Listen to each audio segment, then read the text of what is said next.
Jadi, berapa harga Shell Advance ni?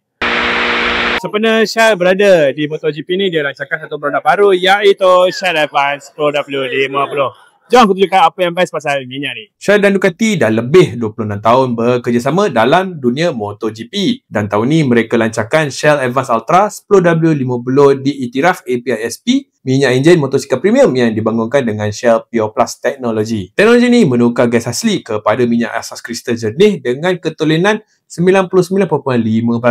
Hasilnya, geseran dalam enjin dapat dikurangkan, suhu operasi yang lebih stabil dan prestasi enjin kekal maksimum lebih lama. Dalam blind test, kebanyakan penunggang memilih Shell Advance kerana respon pendikit yang lebih pantas, penukaran gear yang lebih lancar dan bunyi enjin yang lebih senyap. Malah, ia mampu kekalkan kuasa sehingga 20,000 km serta meningkatkan kecekapan bahan api sehingga 5 km lebih jauh setiap liter. Inilah minyak yang digunakan dan disyorkan oleh Ducati Corsa, pasukan yang baru menjuari Treble MotoGP musim 2025.